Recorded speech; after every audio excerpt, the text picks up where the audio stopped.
Hello, जय हिंद दोस्तों। मैं शुभम आपका स्वागत करता हूं आपके अपने इस यूट्यूब चैनल शुभमी क्लासेस में।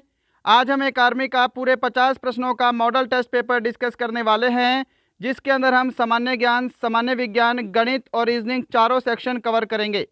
मैं उम्मीद करूंगा सेशन आपको आने वाले एग्जाम के लिए ज़रूर हेल्पफुल लगेगा। यहाँ पर सभी प्रश्न मैंने इंपॉर्टेंट और सेलेक्टेड ऐड किए हैं आपके एग्ज़ाम के लिए।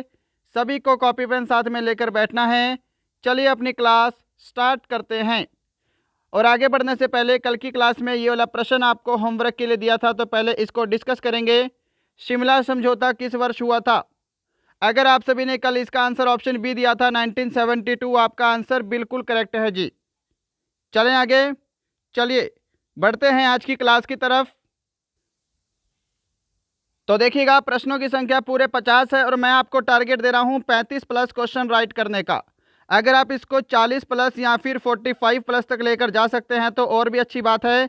आप सभी के मैं कमेंट पर्सनली चेक करूंगा आज कि आपके इन 50 प्रश्नों में कितने क्वेश्चन राइट हुए हैं। चलिए बढ़ते हैं क्लास की तरफ। क्लास हमारी हिंदी और इंग्लिश दोनों लैंग्वेज में रहेगी। सेक्शन ए सामान्य ज्ञान 1 से 15 प्रश्न। और देखिएगा, आज किसी भी प्रश्नों की हम डिटेल डिस्कस नहीं करेंगे, बिल्कुल आपका कंप्लीट टेस्ट लगेगा। Question answer directly. पहला प्रश्न है, आपका आंसर करिए। चाइनामैन शब्द किस खेल से संबंधित है? The word chinaman is related to which sport?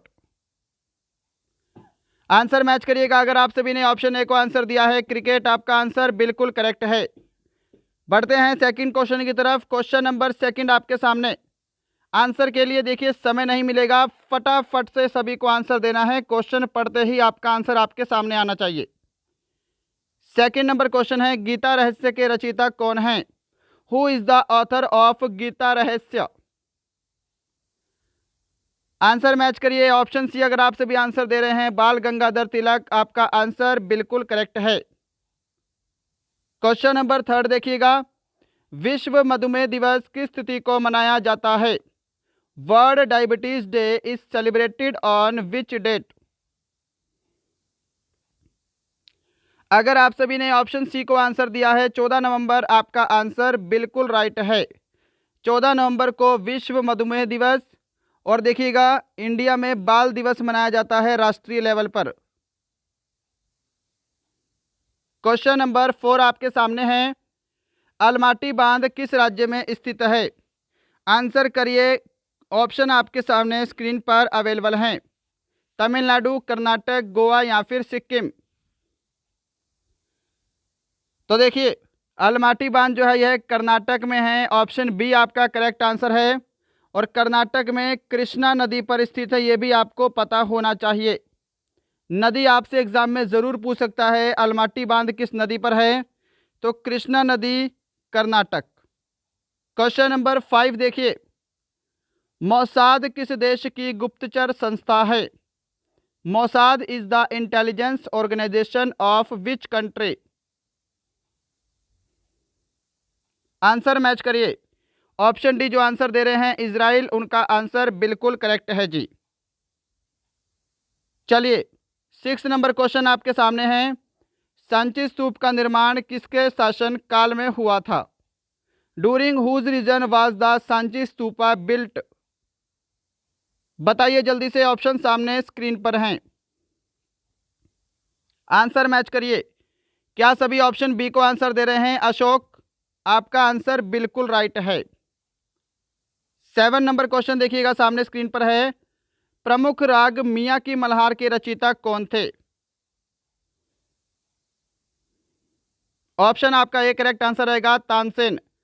फटाफट से डिस्कस करेंगे प्रश्नों को।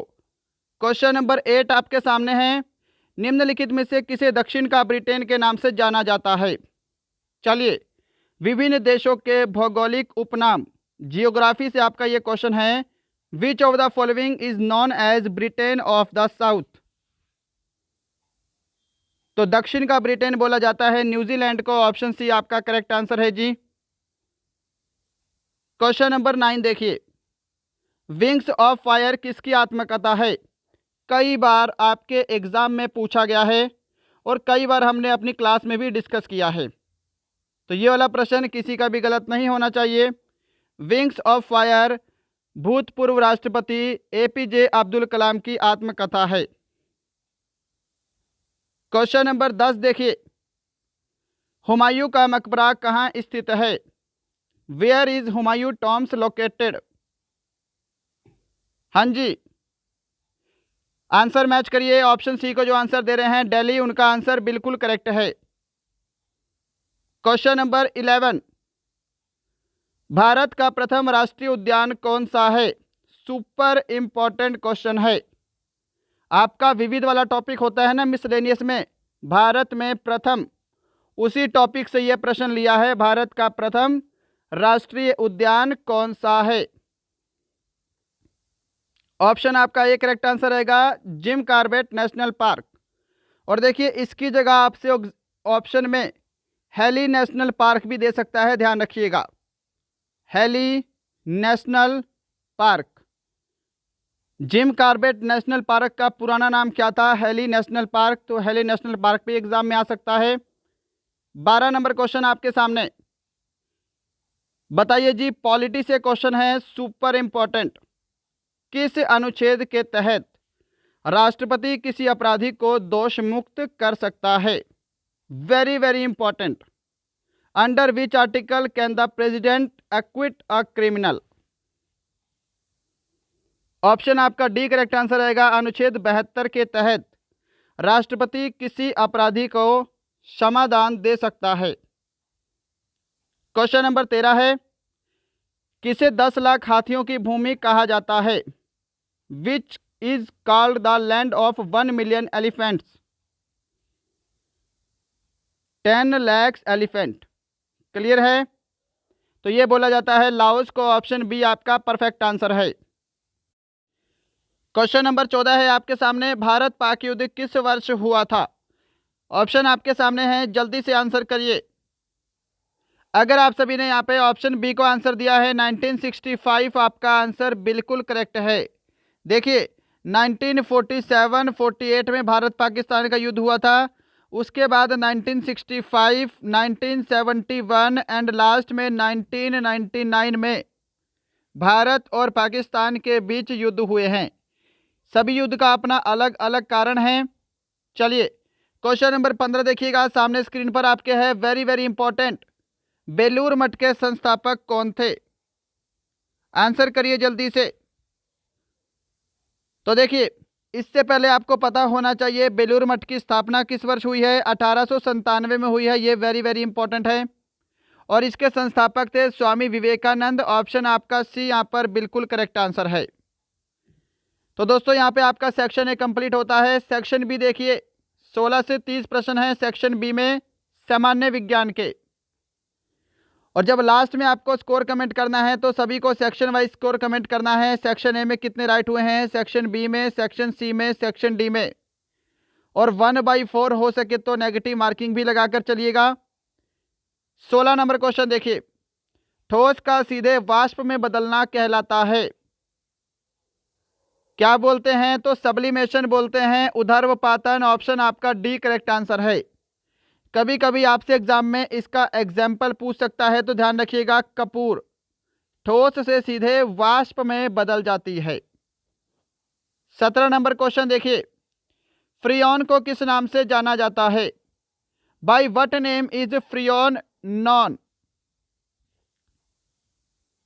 ऑप्शन आपका सी करेक्ट आंसर रहेगा, क्लोरोफ्लोरोकार्बन, CFC भी बोलते हैं इसको, ध्यान रखिएगा। चलें आगे। 18 नंबर क्वेश्चन देखिए, वायुमंडल में सर्वाधिक मात्रा में पाई जाने वाली गैस कौन सी है? बिल्कुल बेसिक क्वेश्चन है। तो देखिए वायुमंडल में सर्वाधिक मात्रा में नाइट्रोजन गैस पाई जाती है, लगभग 78% के समथिंग, क्लियर है। ऑक्सीजन आपको पता है अप्रोक्सीमेट 20% के समथिंग पाई जाती है। कार्बन डाइऑक्साइड 0.03% के समथिंग पाई जाती है। 19 नंबर क्वेश्चन आपके सामने स्क्रीन पर, मानव रक्त का पीएच मान कितना होता है? What is the pH value of human blood? Option D correct answer रहेगा, 7.4। 20 नंबर क्वेश्चन देखिएगा, और टेस्ट सभी को कंप्लीट लगाना है। इसके बाद मैथ्स और रीजनिंग भी डिस्कस करेंगे अच्छे से। और मैथ्स के अंदर बहुत सारे प्रश्न आपको नए और अच्छे लेवल के देखने को मिलेंगे। 20 नंबर क्वेश्चन है, किस विटामिन के अभाव के कारण रक्त का थक्का नहीं बनता है? Due to the deficiency of which vitamin blood does not clot? बिल्कुल परफेक्ट आंसर ऑप्शन सी रहेगा, विटामिन के की कमी के कारण रक्त का थक्का नहीं बनता है। 21 नंबर क्वेश्चन आपके सामने है, कमरे के सामान्य ताप पर द्रव अवस्था में पाई जाने वाली धातु कौन सी है? Which metal is found in liquid state at room temperature? Option B जिन्होंने आंसर दिया है पारा, उनका आंसर करेक्ट है। देखिए आपसे धातु बोला है तो पारा आंसर करेंगे, अगर आपसे एग्जाम में अधातु बोलेगा तो ब्रोमीन आंसर करेंगे। 22 नंबर क्वेश्चन देखिएगा, कौन सा विटामिन जल में घुलनशील है? विटामिन से आपके आज 3-4 प्रश्न ऐड हो गए हैं। Which vitamin is soluble in water? जल्दी से आंसर करिए। और यहाँ पर देखिएगा 2 ऑप्शन राइट हैं, यहाँ पे ऑप्शन गलत प्रिंट हुए हैं। विटामिन बी और विटामिन सी दोनों जल में घुलनशील हैं, तो इस हिसाब से आपका सी और डी दोनों आंसर रहेगा। ठीक है जी। और अगर आपसे पूछे वसा में कौन सा विटामिन घुलनशील है, तो विटामिन के, ई, डी, ए, ये जो विटामिन है ये वसा में घुलनशील हैं। विटामिन बी और सी जल में घुलनशील हैं।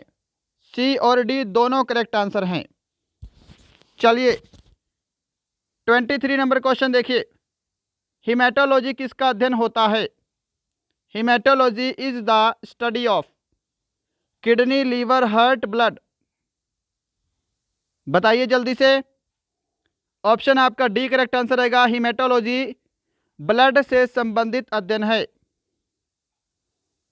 24 नंबर क्वेश्चन, गैसों के विसरण के नियम का प्रतिपादन किसने किया था?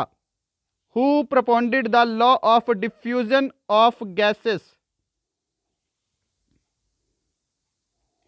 आंसर मैच करिए। क्या सभी ने ऑप्शन डी को आंसर दिया है? ग्राहम, उनका राइट आंसर है। क्वेश्चन नंबर 25 है, पित्त होता है अम्लीय, क्षारीय, उदासीन, इनमें से कोई नहीं। अब इसके लिए आपको पित्त का पीएच मान पता होना चाहिए। पहले पित्त का पीएच मान कमेंट करो भाई, पित्त का पीएच मान कितना होता है? तो पित्त की पीएच वैल्यू 7.7 होती है, यानी कि ये क्या है? क्षारीय होता है। ऑप्शन बी करेक्ट आंसर है। क्वेश्चन नंबर 26, हवा का बुलबुला जल में किस लेंस की भांति व्यवहार करता है?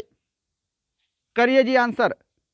विच lens does an air bubble behave like in water? तो आंसर देखिएगा, हवा में जल का बुलबुला अवतल लेंस की भांति व्यवहार करता है। ऑप्शन आपका ए करेक्ट आंसर है। चलिए 27 नंबर क्वेश्चन देखेंगे, निम्नलिखित में से कौन सा एक आवेशहीन कण है? Which of the following is a chargeless particle? तो यहाँ पे इलेक्ट्रॉन पे आपको पता है नेगेटिव चार्ज होता है, प्रोटॉन पे पॉजिटिव चार्ज होता है और न्यूट्रॉन पे कोई भी चार्ज नहीं होता है। ऑप्शन सी करेक्ट आंसर है। 28 नंबर क्वेश्चन आपके सामने है, तत्वों का सबसे पहले वर्गीकरण किसने किया था? Who was the first to classify the elements? तो आंसर मैच करिएगा। देखिए तत्वों का सबसे पहले वर्गीकरण किया था डोबे राइनर ने। ऑप्शन डी करेक्ट आंसर है। अब यहां पर 3-4 क्वेश्चन कवर करिए। आपसे एग्जाम में पूछा गया था 28 मार्च को, 28 मार्च 2021 वाले एग्जाम में क्या पूछा गया था कि अष्टक का नियम किसने दिया है? अष्टक का नियम किसने दिया था? तो अष्टक का नियम दिया था न्यूलैंड्स ने। इसीलिए आपको पता होना चाहिए त्रिक का नियम किसने दिया था? तो त्रिक का नियम दिया था डोबे राइनर ने। मेंडलीफ आपको पता है आवर्त सारणी की खोज की है। और अगर आपको बोलेगा आधुनिक आवर्त सारणी मॉडर्न पीरियोडिक टेबल, तो मोसले आंसर करना है। 29 नंबर क्वेश्चन देखिए, 18 कैरेट सोने में शुद्ध सोना कितने प्रतिशत होता है? देखिए ध्यान से, शुद्ध सोना होता है 24 कैरेट का। हमको बोला है 18 कैरेट सोने में शुद्ध सोना कितने प्रतिशत होता है, गुणा 100 कर दीजिए। सिंपल। देखिए 6 × 18, 6 × 24, 4 से 100 को कैंसिल करेंगे 25, तो यहाँ पे 75% आपका करेक्ट आंसर होगा ऑप्शन सी। क्या सभी ने ऑप्शन सी को आंसर दिया है? चलिए, अभी तक आपने हमारी ई बुक नहीं ली है तो स्क्रीन पर आपको डिटेल दिखाई दे रही हैं। इस समय हमारी 2 ई बुक अवेलेबल है। एक हमारी 2800 प्लस प्रश्न है सब्जेक्ट वाइज, एक हमारी मॉडल पेपर वाली ई बुक है। स्क्रीन पर आपको पेमेंट्स की डिटेल दिखाई दे रही है। आपको क्या करना है, दिए गए नंबर पे फ़ोनपे, पेटीएम या गूगल पे से पेमेंट करना है और उसका व्हाट्सएप पे दिए गए नंबर पे स्क्रीनशॉट भेजना है। हमारी ई बुक आपको 10 से 15 मिनट के अंदर व्हाट्सएप पर भेज दी जाएगी। अधिक जानकारी के लिए आप दिए गए नंबर पर कॉल कर सकते हैं। क्वेश्चन नंबर 30 देखिएगा, सामने स्क्रीन पर है, स्टेनलेस स्टील किन धातुओं का मिश्रण है? ऑप्शन आपके सामने है, आंसर करिए जी। अगर आप सभी ने ऑप्शन डी को आंसर दिया है, लोहा, क्रोमियम और निकेल, आपका आंसर बिल्कुल परफेक्ट है। तो दोस्तों ये थे आपके जीके और साइंस के पूरे 30 प्रश्न। अब सेक्शन सी डिस्कस करेंगे, गणित के पूरे 15 प्रश्न। और टेस्ट स्टार्टिंग में ही बोल रहा हूँ, कंप्लीट लगाइएगा। गणित का नाम सुनकर आप बहुत सारे स्टूडेंट जो है यहाँ से चले जाते हैं, परंतु ध्यान रखिएगा एग्जाम में तो गणित सॉल्व करना ही पड़ेगा ना, तो यहाँ पर भी सॉल्व कीजिए, कॉपी पेन लेकर बैठिए। आज प्रश्न बहुत ही अच्छे अच्छे हैं।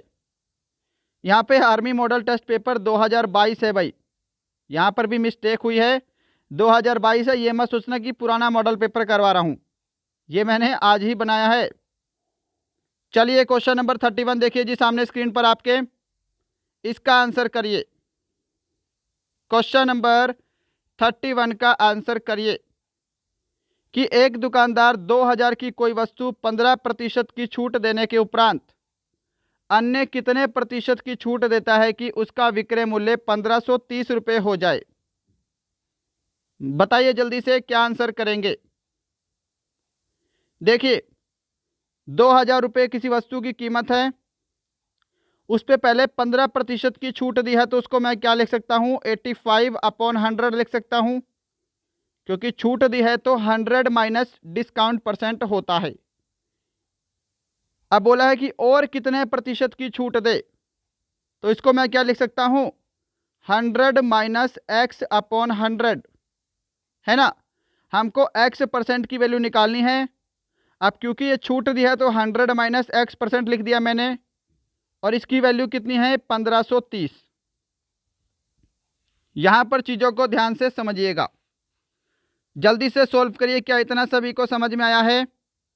अब देखिए नीचे की 2 जीरो से आप ऊपर की 2 जीरो कैंसल, फिर से 1 जीरो से आपकी ये वाली जीरो कैंसल, 2 से कैंसिल करूंगा 2 पंजे 10, और 5 से कैंसिल करूंगा, यहाँ पे कितना आएगा, 5 एकम 5, पंजू सत्ते 35, 17।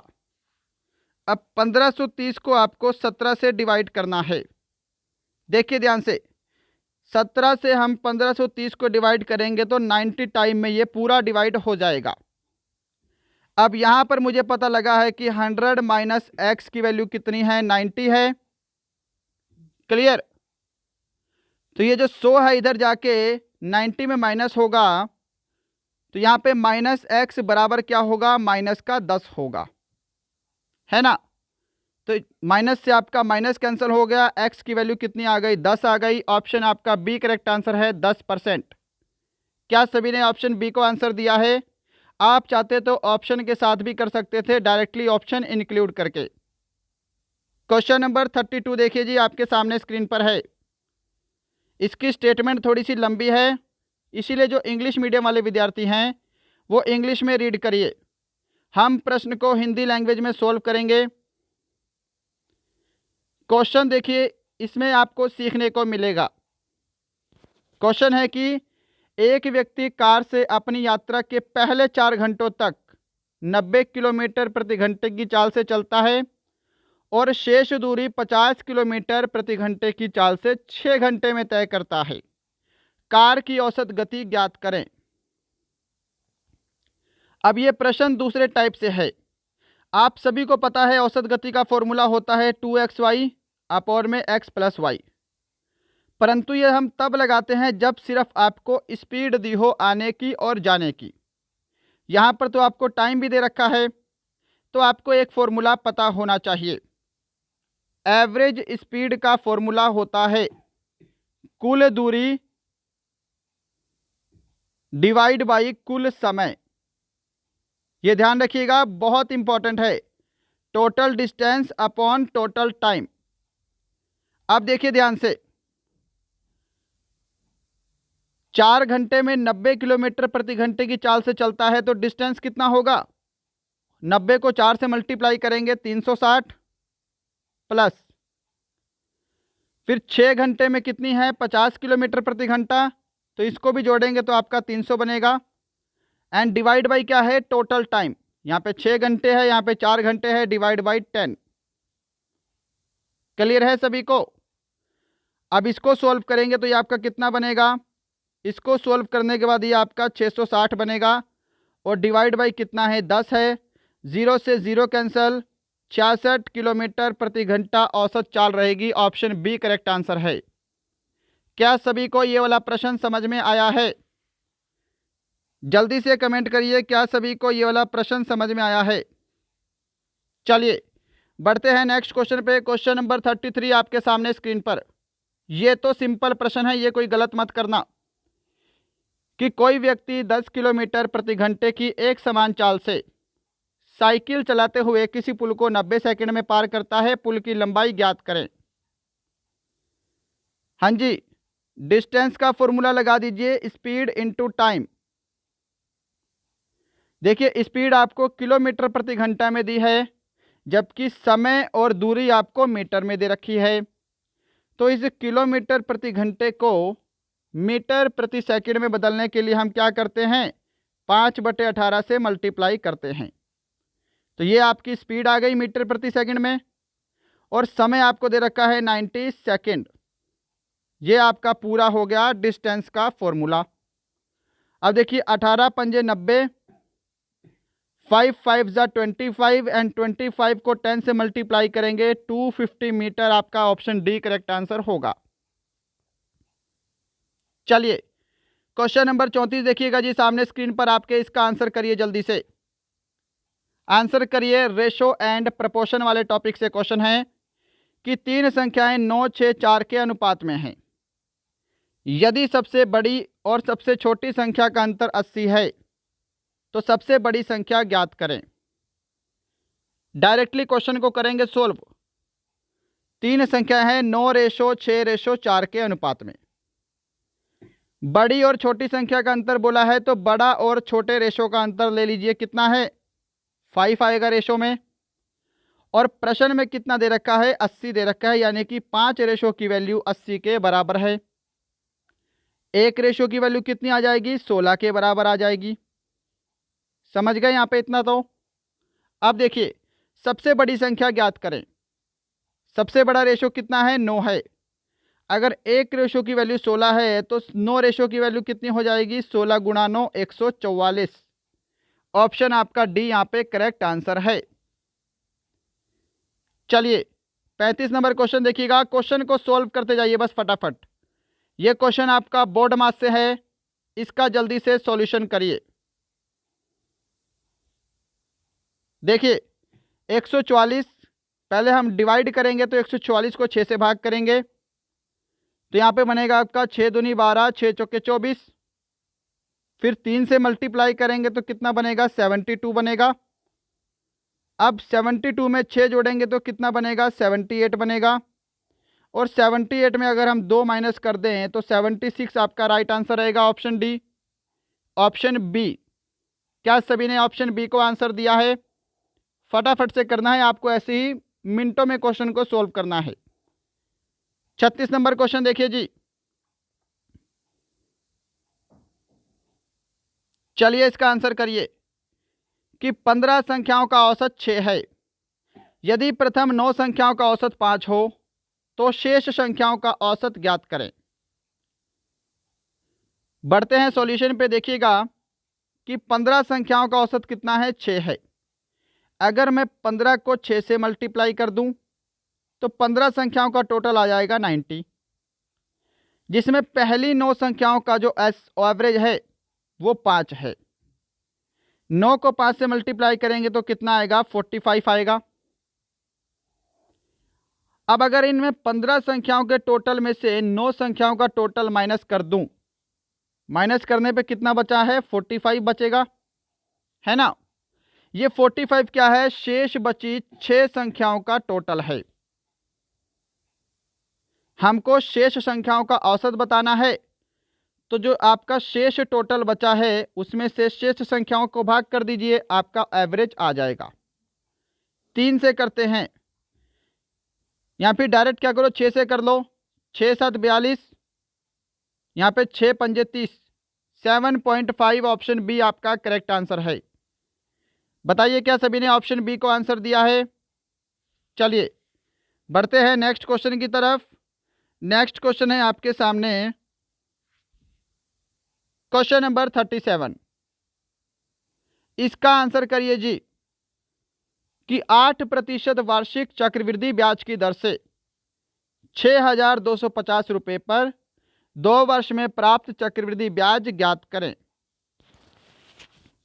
इसको हम क्या करेंगे, 2 और 1 वाले तरीके से करेंगे। ये मैंने आपको तरीका पहले बताया है, देखिए कैसे करेंगे। अगर आप बेसिक से करना चाहते हैं तो बेसिक से भी कर सकते हैं, वो आपकी चॉइस है। देखिए जो आपको प्रिंसिपल दे रखा है 6,250, इसका पहले आपको 8% निकालना है। इसका पहले क्या करिए, 8% निकालिए। देखिए ध्यान से, 4 2 8, नीचे आपका आएगा 25। 25 को इससे भाग करेंगे तो यहाँ पे 25 250 आ गया। अब 25 को 2 से गुणा करेंगे तो कितना बनेगा, यहाँ पे आपका 500 आएगा। ठीक है, जो 500 आया है सॉल्व करने के बाद उसको आपको यहाँ लिख लेना है 2 के नीचे। अब ये जो आपका 500 है इसका फिर से आपको 8% निकालना है, जो रेट ऑफ इंटरेस्ट है। तो मैं क्या करता हूँ, 500 का फिर से 8% निकाल लेता हूँ। 4 2 8, नीचे 25, और 25 को इससे डिवाइड करेंगे तो आपका 20 आएगा, और 20 को 2 से करेंगे गुणा तो कितना बनेगा, 40 बनेगा। इस 40 को आपको 1 के नीचे लिखना है। अब देखिए यहाँ पे आपका सवाल बस कंप्लीट है। इस 500 को 2 से गुणा करना है, इस 40 को 1 से गुणा करना है, और दोनों को आपको जोड़ देना है। सिंपल, यहाँ पे 1000 बनेगा प्लस यहाँ पे 40 बनेगा, इनको जोड़ेंगे तो 1040 आपका राइट आंसर होगा, ऑप्शन ए। क्या सभी ने ऑप्शन ए को आंसर दिया है। और देखिएगा चक्रवृद्धि ब्याज के ऊपर मैं आपको कंप्लीट सेशन दे चुका हूँ। अगर आपको ये वाला टॉपिक नहीं आता तो यूट्यूब पर लिखिए चक्रवृद्धि ब्याज शुभम ई क्लासेस, आपके सामने पूरा चैप्टर आ जाएगा। क्वेश्चन नंबर 38 है आपके सामने, इसका आंसर करिएगा। अब देखिए क्वेश्चन थोड़ा सा लेंथी है तो इंग्लिश मीडियम वाले इंग्लिश में सॉल्व करिए, हम प्रश्न को हिंदी में सॉल्व करेंगे। प्रश्न है कि यदि कोई व्यक्ति 8.5 किलोमीटर प्रति घंटे की बजाय 12 किलोमीटर प्रति घंटे की चाल से चलता है तो 14 किलोमीटर अधिक चलेगा, उसके द्वारा तय की गई वास्तविक दूरी ज्ञात करें। फॉर्मूला देखिए क्या लगाएंगे ट्रिक के साथ। आपको एक चीज़ पता होनी चाहिए कि जो स्पीड होती है वो डिस्टेंस के डायरेक्टली प्रोपोर्शनल होती है। ठीक है, यानी कि जो आपका स्पीड का रेशो होगा वही आपका क्या होगा, डिस्टेंस का भी रेशो होगा। ये आपको पता होना चाहिए। आप समझिए यहाँ पे स्पीड का रेशो क्या है।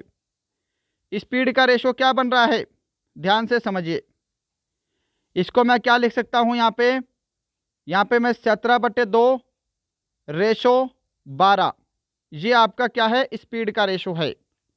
ये 2 इधर जाके मल्टीप्लाई हो जाएगा तो यहाँ पे आपका कितना बनेगा, स्पीड का रेशो 17/24। समझ गए इतना। अब यहाँ से मैं डिस्टेंस का रेशो निकाल लूँ तो डिस्टेंस का रेशो भी 17/24 ही रहेगा, क्योंकि स्पीड जो है डिस्टेंस के डायरेक्टली प्रोपोर्शनल होती है। अगर मैं आपको टाइम का रेशो बोलता तो इसका अपोजिट कर देते आप, 24/17। ठीक है, परंतु हमको डिस्टेंस का रेशो लेना है, और वो क्यों लिया है हमने, यहाँ पे आपको डिस्टेंस दे रखा है 14 किलोमीटर अधिक चलता है। तो यहाँ पे अगर डिफरेंस है तो यहाँ पर देखिएगा डिफरेंस कितने का है, 7 का है रेशो में, और प्रश्न में कितने का है, 14 किलोमीटर का है। एक रेशो की वैल्यू कितनी आ गई, यहाँ से 2 आ गई। हमको बोला है वास्तविक दूरी ज्ञात करें। देखिए ध्यान से, जो आपका वास्तविक रेशो है, एक्चुअल रेशो है, वो कितना है, 17 है ना। तो अगर एक रेशो की वैल्यू 2 है तो 17 रेशो की वैल्यू कितनी हो जाएगी, 34 किलोमीटर। ऑप्शन सी आपका करेक्ट आंसर है। बस इतना सा प्रश्न है। आपको क्या करना है, आपको ये वाला लॉजिक पता होना चाहिए कि स्पीड जो है वो डिस्टेंस की डायरेक्टली प्रोपोर्शनल होती है, यानी कि जो स्पीड का रेशो होता है वही रेशो आपका डिस्टेंस का होता है। उसके बाद तो आप प्रश्न को पढ़िए और क्वेश्चन को सोल्व कर लिए। नेक्स्ट बढ़ते हैं, क्वेश्चन नंबर आपके सामने 39 स्क्रीन पर आंसर करिए। इसका आंसर करिए जी कि यदि किसी वस्तु को 5.75% लाभ पर बेचा गया है, यदि यह वस्तु 1.2% की हानि पर बेची होती तो 1390 रुपये कम प्राप्त होते। वस्तु का क्रय मूल्य ज्ञात करें। इस टाइप का प्रश्न मैं आपको अपने प्रॉफिट एंड लॉस वाले टॉपिक में करवा चुका हूं। जब भी आपको ऐसा प्रश्न दिखाई दे, एक तरफ लाभ दिखाई दे और एक तरफ हानि दिखाई दे, आपको क्या करना है, इन दोनों को ऐड करके इसके इक्वल कर देना है। ये सिंपल सा आपको काम करना है। बस 5.75 में 1.2 ऐड करेंगे तो ये 6.95 बनेगा। समझ पा रहे हो, 6.95 की वैल्यू किसके बराबर हो जाएगी, 1390 के बराबर हो जाएगी। अब इसको आप जल्दी से सॉल्व कर लीजिए।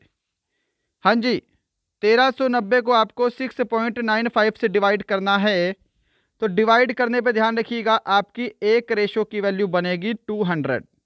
200 बार में ये पूरा डिवाइड हो जाएगा। हमको बोला है क्रय मूल्य ज्ञात करें। अब देखिए, ये 1% की वैल्यू अगर 200 है तो क्रय मूल्य तो अपने आप में 100% होता है। 100% की वैल्यू कितनी हो जाएगी, 200 को 100 से अगर मल्टीप्लाई करेंगे तो 20,000। ऑप्शन बी आपका राइट आंसर है। क्या सभी ने ऑप्शन बी को आंसर दिया है? 40 नंबर क्वेश्चन देखिएगा सामने स्क्रीन पर आपके, इसका आंसर करिए। सिंपल सा प्रश्न है। अब प्रश्न की लैंग्वेज थोड़ी सी लेंथी है तो इंग्लिश मीडियम वाले इंग्लिश में सॉल्व करिए, हम इसको हिंदी में सॉल्व करेंगे। प्रश्न है कि तीन संख्याओं का योगफल 272 है। यदि पहली और दूसरी संख्या के बीच का अनुपात 3:5 है और दूसरी और तीसरी के बीच का अनुपात 5:8 है तो तीसरी संख्या ज्ञात करें। देखिए, मैं तीनों संख्याओं को मान लेता हूं A:B:C। पहले आपको इनको रेशो में एक रेशो बनाना पड़ेगा। पहली दो संख्याओं का रेशो कितना है, 3:5 है, और आखिरी दो संख्याओं का रेशो कितना है, 5:8 है। ठीक है, तो पहले इनको रेशो में बदल लेते हैं, एक सिंगल रेशो में। तो देखिए, 3 को 5 से मल्टीप्लाई करेंगे तो 15 आएगा रेशो, 5 को 5 से मल्टीप्लाई करेंगे 25 आएगा, एंड 5 को 8 से मल्टीप्लाई करेंगे तो 40 आएगा। ये A:B:C की वैल्यू आ गई 15:25:40। ठीक है, अब बोला है कि तीनों संख्याओं का योगफल 272 है। तो रेशो में भी क्या कर लो, एक बार टोटल कर लो, टोटल कितना बन रहा है। यहाँ पे सोल्व करूँगा, रेशो में टोटल बनेगा 5 5 10 का 0, हासिल 1, 2 2 4 और 4 8, 80 है जी रेशो में टोटल। और एक्चुअल में टोटल कितना है, 272 है ना। ये कट तो नहीं रहा ना, कंप्लीट दिखाई दे रहा है ना आपको। अब यहाँ से आगे सोल्व करिए।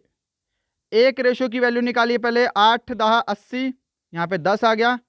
यहाँ पे करेंगे हम, यहाँ पे कितना बनेगा, 8 3 24, 8 चौके 32। एक रेशो की वैल्यू कितनी आ गई यहाँ पे जी, 3.4 आ गई। क्या इतना सभी को समझ में आ रहा है? आपको बोला है तीसरी संख्या क्या है। तीसरी संख्या का रेशो कितना है जी, 40 है। यदि एक रेशो की वैल्यू 3.4 है तो 40 रेशो की वैल्यू कितनी बनेगी, 136 आएगा। ऑप्शन आपका ए करेक्ट आंसर है। 40 को आपको 3.4 से मल्टीप्लाई करना है, 136 आपका राइट आंसर है। चलें आगे, चलिए बढ़ते हैं नेक्स्ट क्वेश्चन पे। क्वेश्चन नंबर 41 आपके सामने स्क्रीन पर। सिंपल सा प्रश्न है जी कि ए अकेले किसी काम को 6500 रुपये में 15 दिन में पूरा कर सकता है। बी की मदद से कार्य को 12 दिन में पूरा करता है। बी का हिस्सा ज्ञात करें। देखिए ध्यान से कि ए अकेला किसी काम को कर रहा है 15 दिन में, और बी की मदद से अगर 12 दिन में करता है, यानी कि ए प्लस बी दोनों मिलकर 12 दिन में करते हैं, तो बी का हिस्सा निकालने के लिए आपको बी की एफिशिएंसी पता होनी चाहिए। और एफिशिएंसी कैसे निकलती है? इनका एलसीएम लेंगे हम पहले। कितना बनेगा इनका एलसीएम? इनका एलसीएम आएगा 60।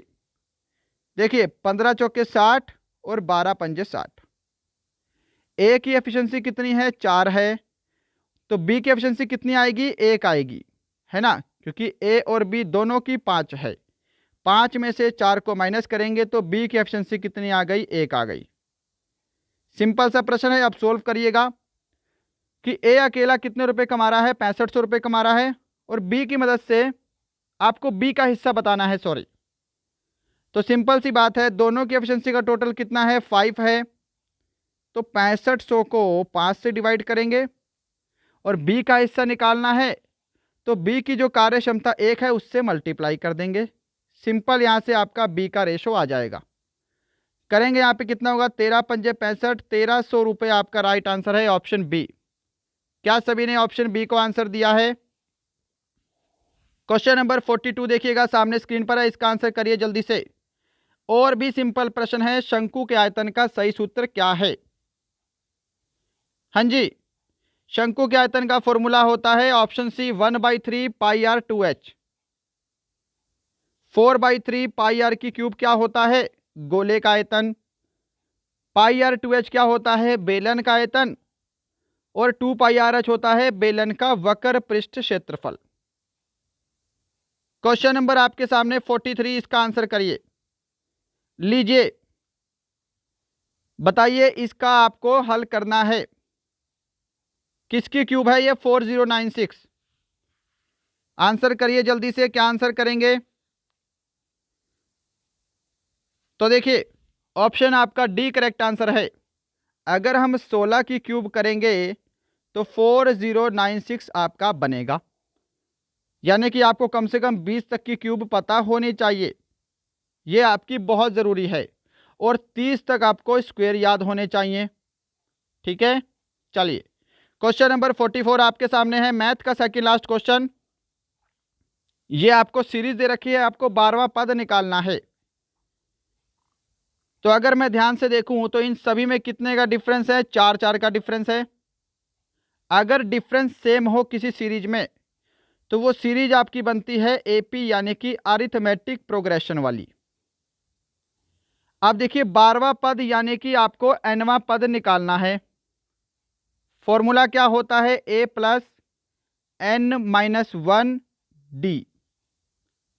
a क्या होती है? पहली संख्या जो कि 8 है, प्लस n क्या है? 12, और 12 में 1 माइनस करेंगे तो 11 बनेगा। d क्या है? इनके बीच का डिफरेंस कितना है? 4 है। करिए जी सोल्व। 11 को 4 से करेंगे 44 मल्टीप्लाई, और फिर उसमें क्या करना है? आपको 8 जोड़ देना है। तो यहाँ पे आपका 52 करेक्ट आंसर रहेगा, ऑप्शन डी।